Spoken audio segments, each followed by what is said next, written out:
Good morning viewers. आइए देखते हैं हमारा क्वेश्चन नंबर 3।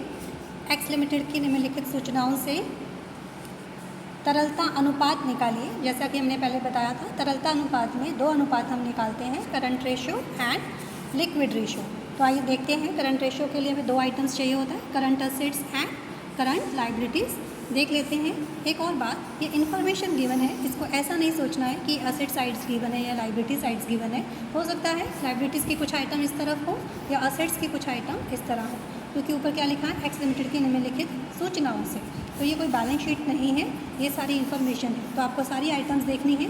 सबसे पहले हम करंट असेट्स को ढूंढते हैं। येस, लॉन्ग टर्म डेट्स, ये तो लॉन्ग टर्म लाइबिलिटीज़ हैं। बैंक ओवरड्राफ्ट, ये current liability.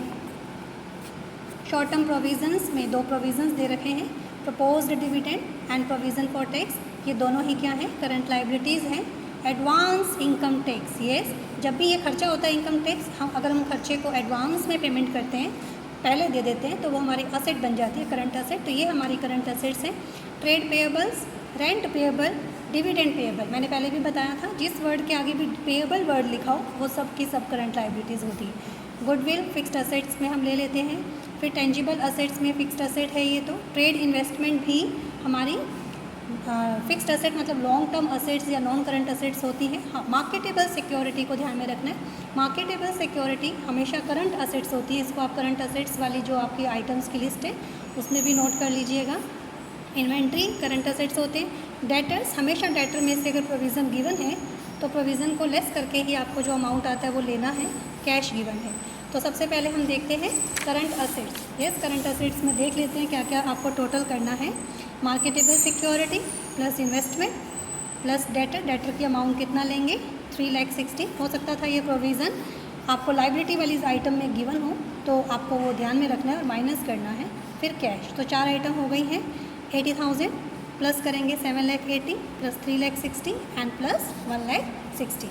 Current liabilities side के आइटम्स में देख लेते हैं क्या क्या आता है। Bank overdraft, short term provisions में provision for dividend, propose dividend मतलब provision for dividend, provision for tax, ये दोनों आएंगे। Trade payables, rent payable, dividend payable. देखिए एक आइटम ये असेट साइड की थी, इस तरफ होने की वजह से हमने छोड़ दिया ये, तो ये आइटम ध्यान में रखनी। एडवांस इनकम टैक्स, जो भी पेमेंट अगर हम एडवांस करते हैं तो वो हमारी करंट असेट्स पे आ जाती है, करंट असेट्स में हम लेंगे। देख लेते हैं, ये करंट रेशो का फॉर्मूला लिखा हुआ है, current assets upon current liability. Current assets में जो जो आइटम्स हमने बोली थी, 80,000, 7,80,000, 4 लाख में से 40,000 माइनस किया, आप सीधा भी कर सकते हैं। प्लस करेंगे cash 1,60,000 and 60,000 advance income tax 14,40,000। Current liabilities में भी सारी आइटम्स वही हैं जो हमने कही थी, इसका टोटल करना है आपको 4,80,000 फॉर्मूला में पुट करेंगे। Current assets upon current liability 14,40,000 upon 4,80,000। इसको आपने कट करना है, डिवाइड करना है, आंसर निकालना है, और बटन में हमेशा 1 आता है तो 3:1 लिखना है। सेम सेकेंड रेशो है क्विक रेशो, इसको आप 3 नाम है इसके कोई भी लिख सकते हैं। क्विक रेशो का फॉर्मूला क्या होता है, क्विक असेट्स लिखते हैं या लिक्विड असेट्स अपॉन में करंट लाइबिलिटी। क्विक असेट्स कैसे निकलती हैं, करंट असेट्स माइनस करेंगे इन्वेंट्रीज माइनस प्रीपेड एक्सपेंसेस। अब प्रीपेड का मतलब ये होता है कि जो एक्सपेंसेस हमने एडवांस में दे रखे हैं, प्रीपेड किया, तो यहाँ पर प्रीपेड एक्सपेंसेस क्वेश्चन में गिवन ना होकर क्या दे दिया हमें, एडवांस इनकम टैक्स। एडवांस का मतलब पहले दिया, प्रीपेड दिया, तो प्रीपेड एक्सपेंसेस हैं ये, इनकम टैक्स, इनकम नहीं है, एक्सपेंसेस हैं। तो आपको एडवांस इनकम टैक्स ये दो आइटम्स को लेस करना है। करंट असेट्स हमने ऊपर कैलकुलेट कर ही रखा था, उसमें से दोनों अमाउंट को माइनस करना है। क्या आ जाएगा, 6 लाख। फॉर्मूला में करंट लाइबिलिटीज़ तो हमने पहले से ही कर रखा है कैलकुलेट, 6 लाख अपॉन 4,80,000। सोल्व करके इसका आंसर निकालना है। 1.25 आ रहा है, 25 आ रहा है, बटे में 1 है तो इसको क्या लिखेंगे,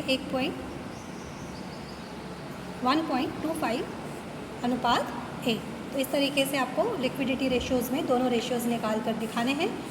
इसके लिए आपको फॉर्मूला ज़रूर याद होना चाहिए, और उस आइटम्स में कौन कौन सी आइटम्स आती हैं ये आपको ज़रूर याद होना चाहिए। तो जो आपको नोट्स भेजे गए हैं उसमें करंट असेट्स, करंट लाइबिलिटी सारी आइटम्स डिटेल में मेंशन है स्टूडेंट्स, वो ध्यान से आपको लर्न करना है और क्वेश्चंस करना है, इससे रिलेटेड एक्सरसाइज के क्वेश्चंस करने हैं। Thank you.